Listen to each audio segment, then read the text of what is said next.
wacha tumshukuru Mungu na tuseme ya kwamba ibada iliyopita tuliongelea juu ya ujenzi wa kanisa. Tukasema ya kwamba na hata wiki hizi karibu 3 mpaka tufike siku ya Rambe tutaendelea kuongea juu ya ujenzi au juu ya kutolea Bwana ili Mungu atutendee jambo. Bwana Yesu na asifiwe. Tuliangalia katika maandiko iliyopita maandiko ambayo tulisomewa tarehe 26 mwezi wa 4. Tulisomewa Biblia mbili, moja ilikuwa Mathayo 6:19 mpaka 20 na huko, ambao ilikuwa inasema kwamba tusijaribu kujiwekea hazina zetu hapa duniani. Semeni amen. Amen. Wakati tunapojiwekea hazina zetu na mioyo yetu iwe pale mahali ambapo tumewekelea, Biblia inasema kwamba hazina zetu hizi ambazo tunatilia hapa duniani, hizi ni hazina ambao hatutakufa nayo, na tena hakuna siku ambayo tutapata faida, maana hatutazikwa nazo. Hizi hazina zitabaki hapa, na zitabaki hapa zikiwa namna gani? Kama zimekulwa na nondo na kutu. Semeni amen. Hiyo ni Biblia ambayo imetuambia, na ikasema ya kwamba ni lazima tuwekee hazina zetu mbele ya Mwenyezi Mungu. Wakati unapoweka hazina yako kwa Mungu, hakika hiyo hazina utakufa nayo, haitabaki hapa duniani. Semeni amen. Maana yake Biblia ilikuwa inatuambia namna gani? Ya kwamba kila wakati tuwe ndani ya Mwenyezi Mungu, tuweke mioyo yetu kwa Mwenyezi Mungu. Ile hazina ambayo Mwenyezi Mungu itatoka kwake itakuwa na sisi daima, na hata familia zetu na kizazi cha familia yetu familia yetu itakuwa na hiyo hazina. Haitakuwa inakulwa na nondo wala haitakuwa inakulwa na kutu. Semeni amen. Ndio Biblia ilikuwa inatuambia hapo, na hapo wakati huo ikatuambia kwamba hata tunapojiekelea mbele ya Mwenyezi Mungu ni lazima kuweka hazina nzuri, tuweke kwa neno lake Mwenyezi Mungu. Hata Biblia pili ikatuambia katika kitabu cha Hagai ya kwamba hapo neno likamfikia nabii Hagai kumwambia kwamba imefika wakati wangu sasa kutenda na watu wangu. Ikasema unaposoma Hagai 1:8 inatuambia Mungu akaambia Hagai, ambia watu wangu sasa wamefika wakati wapande juu ya mlima, wakate miti, wakuja wanijengee kanisa, nikakae mahali pazuri pa kufurahia. Bwana Yesu asifiwe sana. Semeni amen. Alafu Biblia ikasema waone kama milango za mbinguni hazitafunguliwa. Na kweli hivyo wale wa Israeli walipotii sauti ya Hagai, wale wakapanda juu ya mlima, wakafanya hivyo, wakajengea Mungu madhabahu mazuri, wote walikuja wakabarikiwa. Bwana Yesu asifiwe sana. Semeni amen. Leo hivi tunaendelea kusema ya kwamba jinsi watumishi wa Mwenyezi Mungu wanavyosema, tumtolee Bwana. Kuna nafasi kubwa wakati unapomtolea Bwana, kuna mahali nafasi kubwa ambao unatia hazina yako, unatia mfuko wako mahali ambao hautatoboka. Semeni amen. Maana hizi pesa ambao tunayepata na hatufanyie Mwenyezi Mungu, Biblia inatuambia kwamba tunaweka kwa mfuko ambao umetoboka. Hakika hatutakuwa mfuko uliotoboka. Ni nini? Yes, mifuko zetu hata unapoangalia hazijatoboka, lakini Biblia inatuambia tunaweka kwa mfuko uliotoboka. Maana yake ni nini? Tunaweka hizi pesa lakini hatutakuwa na mipango nazo. Tutaona kwamba wakati tunapopata hizo pesa na zinaenda bila mpango ambao tumepanga. Semeni amen. Bwana Yesu asifiwe. Na hivi ndio vitu ambavyo tunaona hata kwa saa hii. Hata imefika Roho Mtakatifu inatabiri ya kwamba unafanya kazi lakini ukipata pesa unaona pesa zinatoweka tu. Hiyo ndio kuweka kwa mfuko uliotoboka.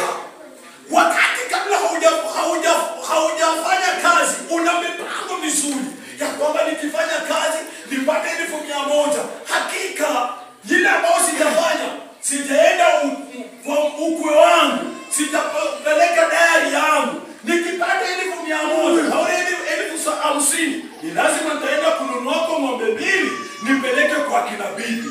Hiyo ni mipango ambayo unapanga kabla haujafanya kazi.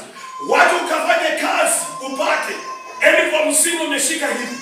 Hata mipango za kupeleka dari kwa kina bibi sasa imeisha. Unaona hizi pesa kutumia unatumia bila mipango. Zikiisha useme na pesa ambayo nimekuwa nazo zimeenda wapi? Hakuna kitu ambacho kimefanya. Hiyo ndio kuweka mfuko uliotoboka. Umetiekea hazina lakini umeweka kwa mfuko uliotoboka. Kwa sababu nini?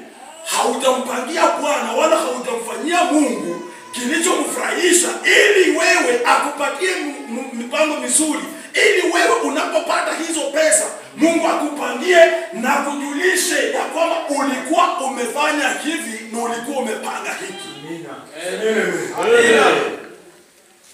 Leo tunakuja kwamba unapomfanyia Bwana, leo topic ya leo inasema unapomfanyia Bwana kuna nafasi ya msamaha kwake.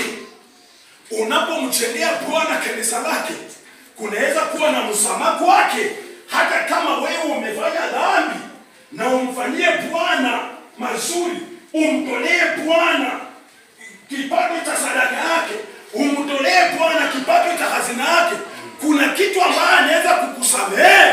Bwana Yesu asifiwe sana.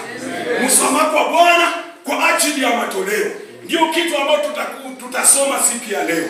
Semeni amen. Amina. Biblia tutapata katika kitabu cha Samueli wa pili 24, huo ni mlango wa 11. Tutasoma hiyo pole pole mpaka mwisho kabisa.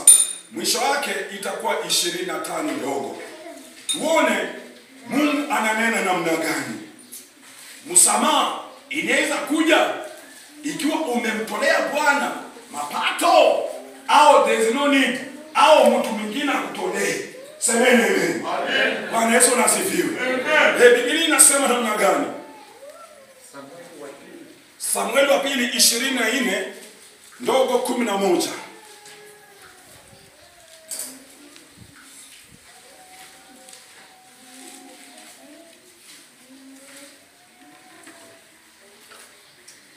Samueli wa pili kubwa 24:1-11 inasema hivi. Na Daudi alipoondoka asubuhi, neno la Bwana likamjia nabii Gadi.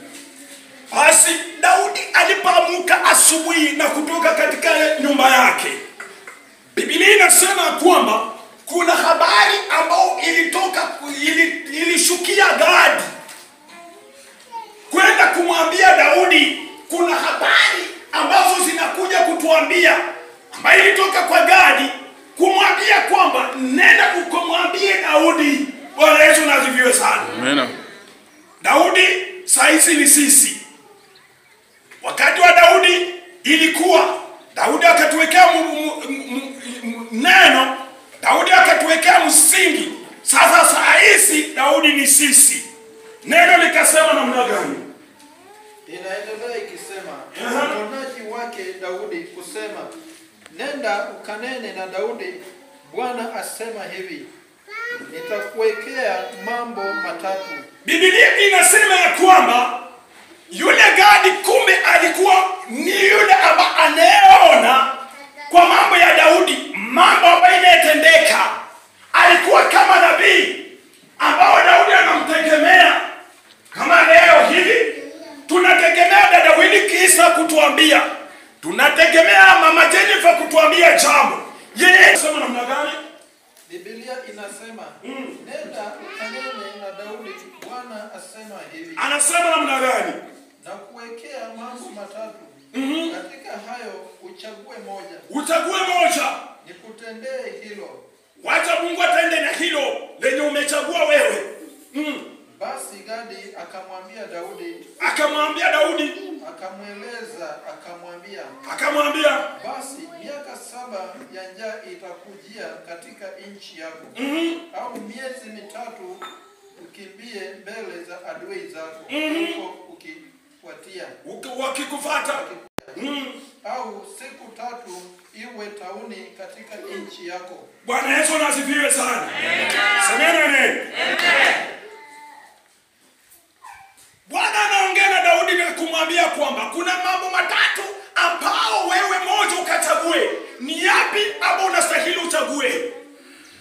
7 ya njaa,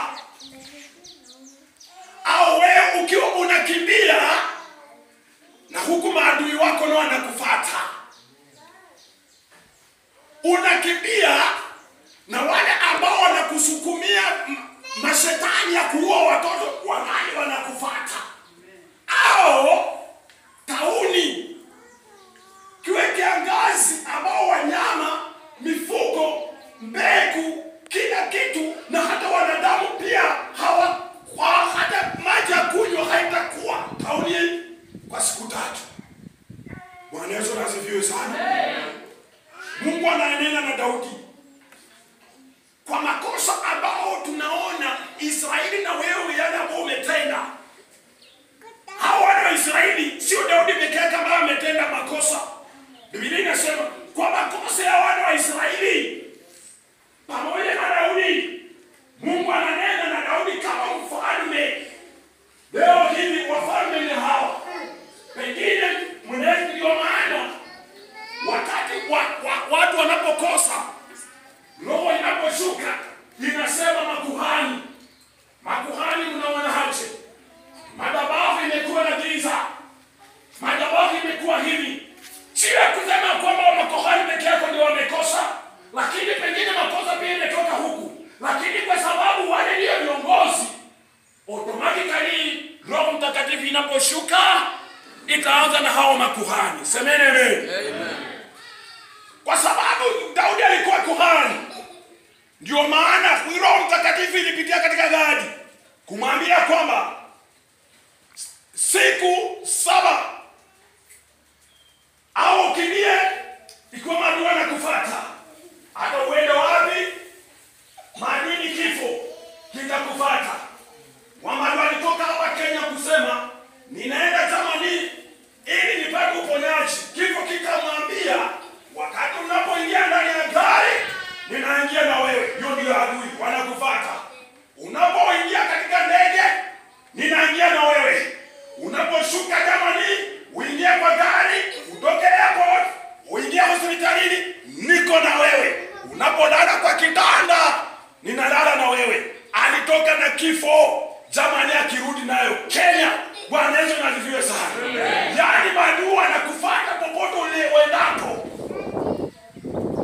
Au watu wakufe kwa njaa ambao hawakunywi maji. Mifugo zinakufa kwa kukosa mimea. Samaki wa bahari wanakufa kwa kukosa hewa. Miti zinakufa kwa sababu ya jua. Bwana Yesu asifiwe. Akamwambia chagua vitu 3 hivyo. Moja peke yake ndio ninataka. Lakini Daudi alisema namna gani? Fanya shauri sasa. Ufikiri. Na wewe ufikiri. Ni jawabu gani nitakalo mridisia yeye aliyenituma? Ni jambo gani ambalo utakalo nifikiria, alafu niambie nirudishie yule Roho Mtakatifu au Mungu aliyenituma? Daudi akasema, naye Daudi akamwambia Gadi, leo unasema nimeiweka katika mashaka sana. Haya yote nimeiweka katika mashaka sana. Basi sasa tuangukie katika mkono wa Bwana, kwa kuwa rehema zake ni nyingi, wala nisiangukie katika mkono wa wanadamu. Basi Bwana Yesu asifiwe. Pigia Bwana makofi.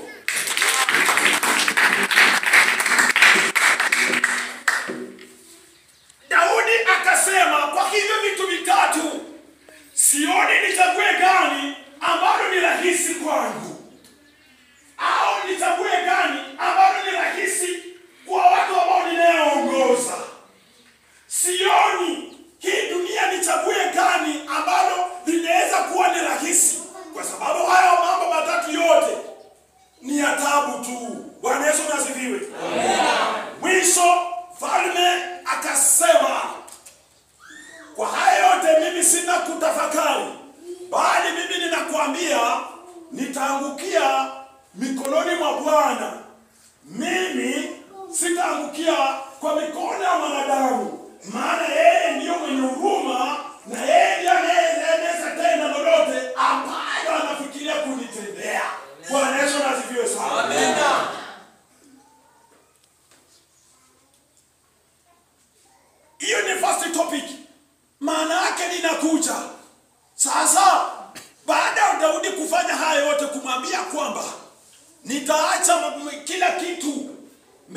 Mwenyezi Mungu, na Mungu akatende jinsi anavyotaka. Baadaye Daudi alifanya nini? Ndiposa Mungu akamhurumia haya yote. Biblia inasema namna gani? Sasa soma lengo sasa. Basi Bwana akawaletea Israeli tauni tangu asubuhi hata wakati ulioamriwa. Nao wakafa watu toka Dani mpaka Beersheba 70,000. Lakini huko malaika aliwaponya mkono wake kuelekea Yerusalemu ili auharibu. Bwana akagairi katika mabaya. Akamwambia huyo malaika mwenye kuharibu watu, yatosha sasa, uelekeze mkono wako. Naye yule malaika wa Bwana alikuwa karibu na kiwanja cha kupuria cha Arauna Myebusi. Daudi alipomwona malaika aliwapiga watu, akanena na Bwana akasema, tazama, mimi niliyekosa, ni mimi niliyepotoka, lakini kondoo hawa wamefanya nini? Bwana Yesu asifiwe sana. Amina. Wakati huo Bwana, jinsi Biblia ilivyotuambia ya kwamba Mungu alinena na Hagai, akamwambia kwamba imefika wakati unene na watu wangu wapandeni juu, na akasema kwamba tutapanda mbegu na haitamea, tutapata pesa na kuweka kwa mfuko uliotoboka. Hivi leo Mungu alipoona hasira, alipiga watu wakafa 70,000. Bwana Yesu asifiwe. Amina. Wakati huu basi Daudi akasimama, alipoona kwamba tena malaika wanaendelea, akasema, kamuomba Bwana, akasema, mimi ndiyo nimekosa, hao watu hawajakosa. Baadaye Mungu akasikia sauti ya Daudi, akamwambia malaika ambaye alikuwa anapiga watu na kuua, akasema, yatosha sasa. Bwana Yesu asifiwe sana. Amina. Semeni amen. Amina. Luka 20 inasema namna gani ndogo? 20 ndogo inasema, huyo Arauna akatazama, akamwona mfalme na watumishi wake wakimujia. Arauna akatoka asujudu mbele ya mfalme kifulifuli. Arauna alipoona sasa, hapo nimeruka kwa sababu pengine naweza kuwa ninakuchosha kidogo, lakini Biblia inasema kabla hujafika 19 inasema ya kwamba Daudi, wakati Mungu aliposikia sauti ya Daudi, Mungu akamwambia malaika ya kwamba yatosha kuua watu, maana Daudi amegairi ya kwamba sio nyinyi ambao mmekosa, ni mimi ambao nimekosa. Hao kwa nini wanakufa? Kwa ajili ya makosa yangu. Bwana akasikia habari hizo.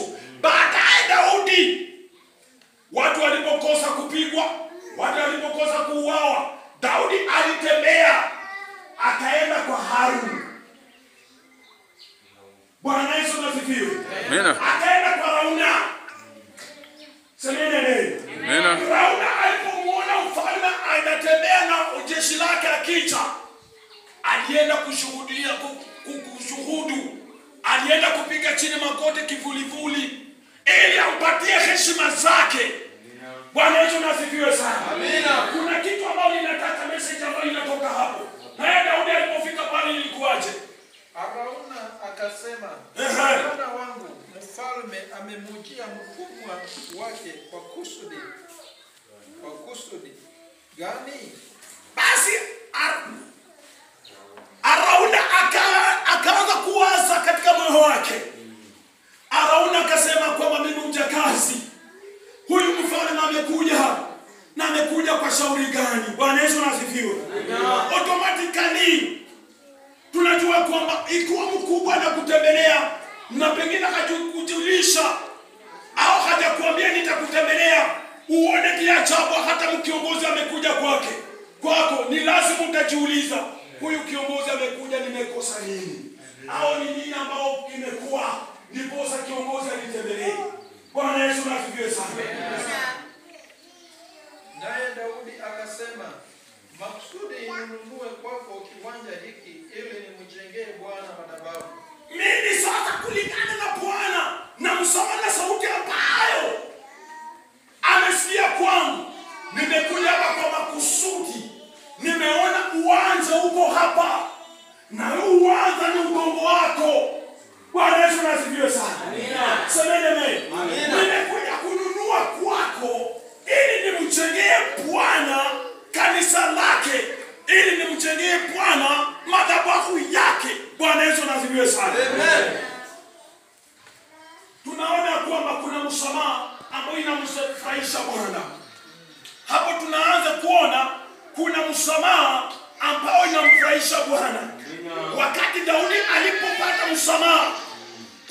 kumrudishia mkono.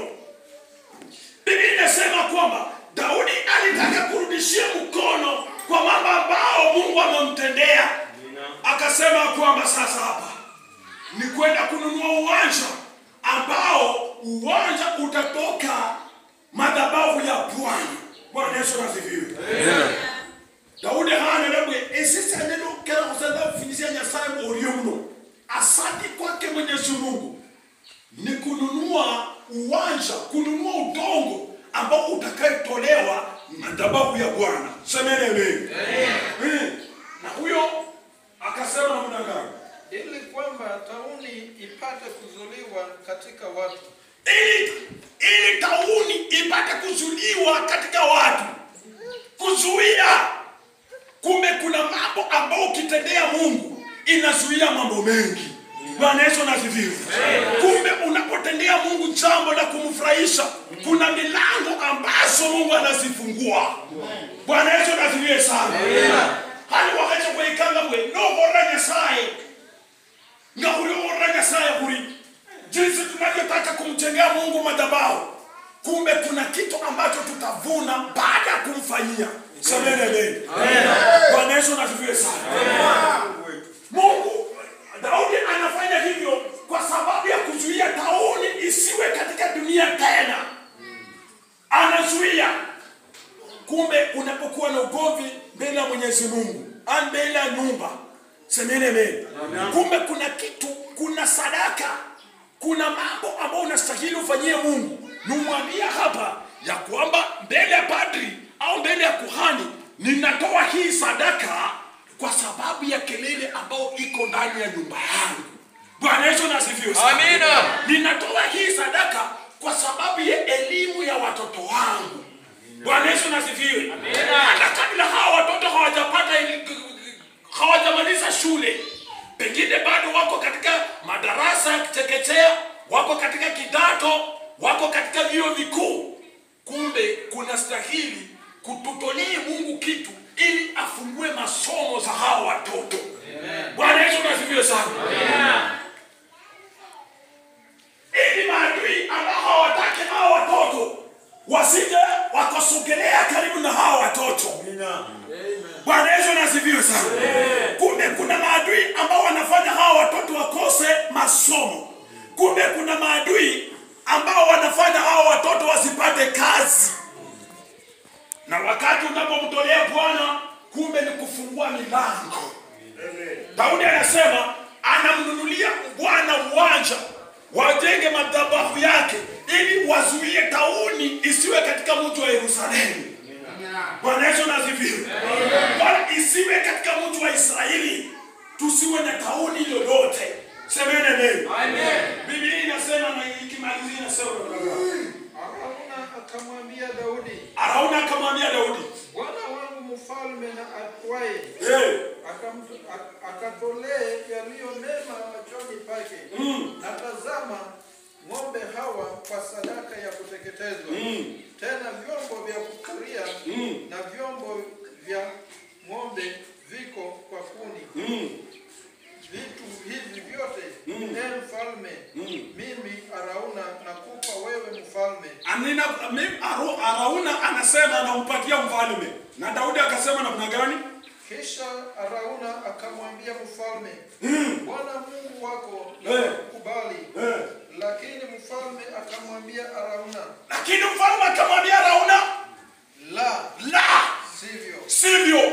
Lakini kweli nitavinunua kwako kwa thamani yake, wala sitamtolea Bwana Mungu wako sadaka za kuteketeza nisizogharamia. Hiyo ndio message ya mwisho. Amina. Funga Biblia. Bwana Yesu asifiwe sana. Amina. Arauni alisema kwamba ikiwa Bwana umekuja kwangu, unataka uwanja wa kujengea Bwana madhabahu, wa kujengea Bwana kanisa, hata juu yake mimi nitachukua uwanja nikupatie wa bure, na tena niongeze ng'ombe zangu, niongeze punda zangu, niongeze kondo zangu, niongeze mbuzi zangu, ili uende ufanye Bwana. Bwana Yesu asifiwe sana. Amina. Yule anajitolea sasa kwa sababu amesikia habari za kumtumikia Bwana. Yule akajitolea kwamba mimi ninakupa vitu hivi bure. Lakini message ya mwisho ilisema namna gani?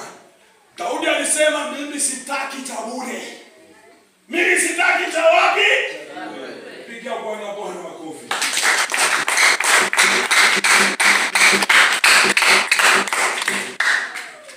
Alisema kwamba mimi sitaki cha bure, lakini mimi kama mtu, kama mfalme, nimetaka kutumikia Bwana. Hivyo vyote ambao umetaja, uwanja nitanunua, ng'ombe nitanunua, kondoo nitanunua, mbuzi nitanunua, ili nimfanyie Bwana kwa mikono yangu. Amina. Bwana Yesu asifiwe sana. Amina. Utabarikiwa kwa kumfanyia Bwana kwa mikono yako.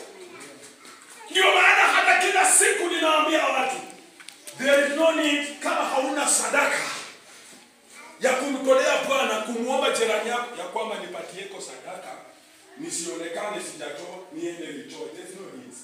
Biblia inatuambia kwa mikono yako na jasho lako ukitolea Mungu yale ambayo imetoka kwa mfuko wako, ndio utakeba. Amen. Bwana Yesu asifiwe sana. Amina. Semeni amen. Kama hauna, Mungu anajua. Si Biblia kila wakati chama na region anatusomeanga hapa Zaburi 139 ya kwamba Mungu amekuchungulia wewe unapotoka nyumbani ukija hapa. Sana jua umeacha pesa nyumbani, ukaja hapo umemdanganya. Sana jua. Bwana Yesu asifiwe sana. Amekuchunguza kulala kwako, kuondoka kwako na kuketi kwako. Kama wewe ni mdanganyifu sana kujua. Sasa ndio kufika hapa na kumuomba Mungu sadaka ya kwamba nipatie 20 niende nitoe haki wako akuone kwa macho. There is no need. Amen. Bwana Yesu asifiwe sana. Na unapofanyia, ndio maana viongozi wanaposema tuendelee katika jumuiya pamoja, hawakulazimishi ya kwamba toa, lakini wanakukumbusha wakati unapotoa, kumbe kuna milango fulani ambao unaziba. Ikiwa kelele ndani ya nyumba yako, ikiwa mwelewani na mke wako, kumbe inataka utoe kitu mbele ya Mwenyezi Mungu ili Mungu afunge hiyo shetani, afunge tauni hiyo. Amina. Lakini kama hautoi, kumbe Mungu anaachia hiyo tauni, anawacha hiyo shetani inatawala. Unaponena na bibi yake hasikii, unapomwambia twende kanisa hakuchi, anaposema twende usijui toa sadaka hatoi, kwa sababu shetani imefunga nini? Milango. Wewe hautoi kitu kwa kanisa. Daudi alisema sitaki cha bure. Angelikuwa wewe ungelichukua. Useme kwamba ikiwa amenipatia uwanja wa bure, hizi pesa niwache kwa mfuko yenye nilikuwa nataka kununua. Ikiwa ng'ombe amenipatia sacrifice, si niwache. Ikiwa kondoo amenipatia, si nichukue tu sasa niende bure. Lakini Daudi alisema kwamba ikiwa Mungu amesikia sauti yangu, akasema mtu wa Israeli, mimi ni nani? Si nimrudishie mkono, nimwambie asante kwa jasho langu. Bwana Yesu asifiwe sana. Kwa jasho lako utajenga kanisa lako ambao umekalia. Usitake tu mtu mmoja ni ajenga au watu wawili. Sekretari anapokuambia toa shilingi 200, there is no need ya kukataa. There is no need ya kukataa. Toa, kuna milango fulani ambao inafunguka kwako. Kwenda huku na kule, there is no need. Unafungia milango zako. Sio kusema kwamba sekretariato amekuwekelea pesa. Sio sekretariato kwamba atakula hizo pesa. No, kuna milango ambao unaziba. Pengine watoto wako hawakusikii. Je, Yesu ulivyokuwa na sadaka, umekuja na sadaka hiyo kumwambia Mungu nini? Umekuja kumwambia kwamba watoto wangu hawanisikii. Ninapoenda huku na hawanaenda huku. Ninapowaelezea hiki na wanafanya hiki. Au wewe kazi yako ni kuleta tu sadaka na kusema Bwana nibariki. Kumbe kuna sadaka nyingine ya kipekee ambao